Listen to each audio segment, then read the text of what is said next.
At this time, we're back. Eric DeSobe here, host of this wonderful podcast, Oscar Barajas from Teach for America, Los Angeles. Oscar, your job is hiring literally hundreds of people every year. Give people the short summary of what you do for a living. Thanks for having me. So I am the Director of Talent and Partnerships for Teach for America Los Angeles. In short, as Eric shared, help a lot of incoming core members, new teachers, get roles in the LA region. And I do a lot of partnership work with a lot of our local district partners and charter partners in LA to hopefully help have some great roles for incoming teachers to take on and serve some students in their communities. Yeah, and we're not kidding. It's literally hundreds of people every year, and this might be their first job of their entire life. What kind of experiences do you see people bringing or not bringing? What is the usual profile of folks that you're trying to get jobs for? Yeah, so over the years, I think our core, which is what we call our incoming cohort, or group of individuals coming into Teach for America, has changed. I think in the last few years, we've seen a mix. So we have a lot of them are recent college grads. Some of them have never had a role, a job before, a professional role, or have kind of like customer service experience. So that's a small little blend of them. We've seen a really cool uptick in the last few years where we have individuals that work at school sites. They may work as a office associate, they may work as a teacher aide, but they have that school site experience. They're looking for that next step in their careers. Teacher trajectory and pathway is a very complicated one, and they use this as a really great opportunity for them to step into the classroom. So we've seen that model shift, and then we've also seen some folks that are career changers, so individuals that have worked in different career pathways, looking for a new role to take on, or a new career, a new fulfilling role to take on. And teaching is kind of like the next calling. So we work through those individuals. So there are a lot of different pathways, and a lot of really great folks that are really just really mission oriented and really hoping to make an impact as an educator in LA. So, then what advice are you giving the most frequently to this group that is likely going after their first job of their professional life? Yeah, I think it's an interesting mix. I think some individuals, it's really kind of instilling some confidence in taking this on, right?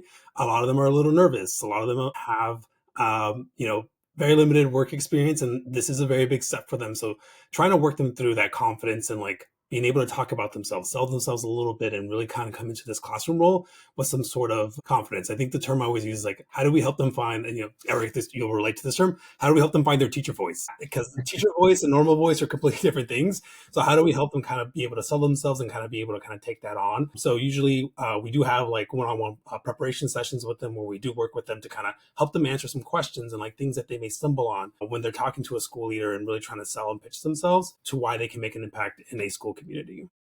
I think what's a little bit unique about the way hiring for this type of person at Teach America is designed is oftentimes this incredibly high stakes interview because you walk into a room and you could leave the room with a job.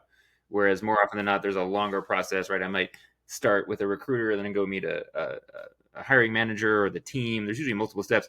In a role like this, you can, like I said, walk in and walk out and have the whole thing done. How do you coach people through the high stakes nature of it and then not have them take it personally because it's just kind of a weird experience in general? Yeah.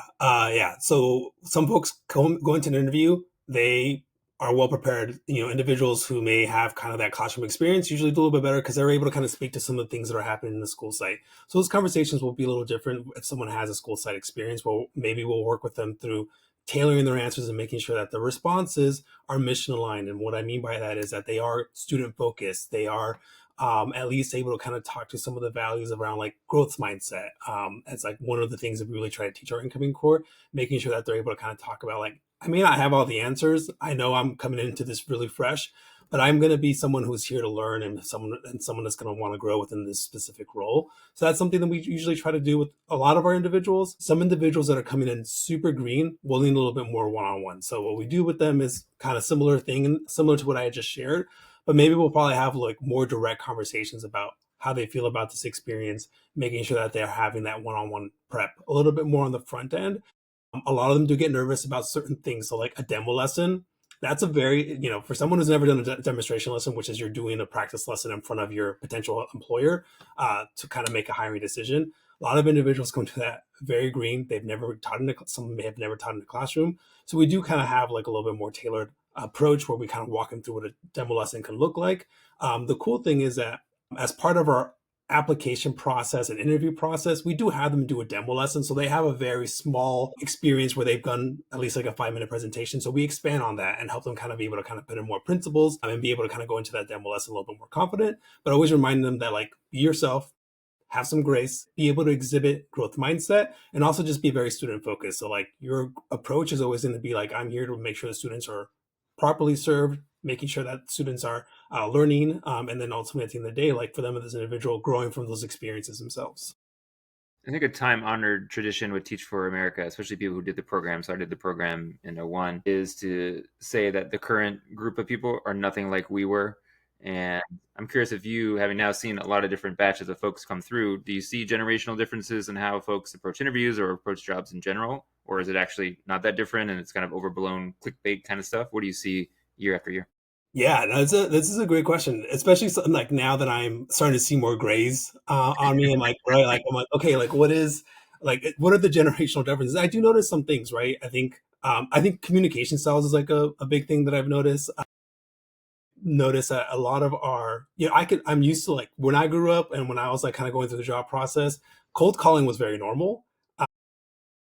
Like I feel like if someone called me, I would answer it. Now there's like I know there's like a lot more spam and stuff like that and telemarketers. But I've noticed that with this, like a lot of our younger generations, there is kind of like more avoidance. So it's a little harder to track them down sometimes. You gotta try email, you gotta try text, you gotta try a lot of different things. But overall, though, I'd say there's still a lot of similarities in terms of like individuals that are coming into the core compared to the past. I think the same like dedication, grit, and determination for this work is still there. I think it's just in terms of like little different things in which folks communicate with us have started to change. And sometimes that builds a little bit of a barrier, but it's easy to work around just because we are able to kind of set our expectations to like how we anticipate communication to how we want communication to kind of happen within our incoming core and where information will be. So communicating a lot of the things more digitally has been like very useful. But I think overall, though, mission alignment and all those great things are still there, and it's been really helpful because ultimately we can always kind of tie into like why this is important, why we're trying to make sure that we're communicating in a very effective manner in the classroom. I think a lot of them are also, we see a lot of strong determination once they're in the role. They're juggling a lot, so we're trying to make this as easy as possible through a lot of different aspects from them. They're juggling, for a lot of them, their first job dominating like a credentialing program with a university partner locally. So it's a lot of stuff. So trying to make sure that on our end, we're making information being sent to them as simple as possible, and hopefully not overwhelm them too much, because I think that's when we notice some of the slower response rates. Yeah, well said. Well, Oscar, you're doing the Lord's work trying to find all these people jobs out there. So appreciate you doing all that. Appreciate you coming on. Yeah. Any last tips or advice for folks who are maybe even considering becoming a teacher and joining TFA? What kind of things could they do now to make sure they are set up for success if they ever want to try their hand at teaching? Yeah, no, absolutely. No, thank you for having me. And also just a quick highlight. Eric's a great partner. Kip SoCal's a great partner here in LA. So a lot of great stuff. But yeah, I think if anyone's interested in becoming a teacher, right, there's a lot of great pathways. Not every pathway is the right pathway for someone. Everyone's on their different journey. But if someone's interested in Teach for America as their pathway into a career in education, definitely feel free to reach out to me, Oscar Barajas. I'll make sure Eric has my information. And, I'm happy to connect you with members of our team. We have a really awesome recruitment team. Cedric Jones, who's one of our recruitment directors here in LA, fantastic professionals, individuals that are looking for that professional change, individuals that are in college and looking for a way into the education pathway. It's really, really great. Teach America is a great pathway. What I always like to say is like, this is really hard work, but it's necessary work. We're here to support y'all. And we offer really great pathways for individuals that are really looking for that next step in their career. We do have various windows for application. I always like to let individuals know if it's possible. We always encourage them to apply during that first window. If you reach out to me, I'll show you what our windows are, but we typically kind of break them up into like the fall, winter, and spring, just to make sure folks have enough of a runway to transition to the classroom for the upcoming school year. So feel free to reach out to us if you have any questions tied to Teach for America as your career, as your credentialing pathway, because we have really great individuals on staff that would be able to kind of support you through your journey. And hopefully working with Eric at a Kip SoCal school or anywhere else. Yeah, so it'd be a fantastic option. Nice. Thanks everyone for listening to this episode of At This Time. All the podcasts you can get that are up now, we're almost up to 20. Get them all the places you find your podcast in stunning 4K, even on YouTube. Check us out. We'll put all of Oscar's info in the episode description. Check it out there. And until next time, we'll catch you soon.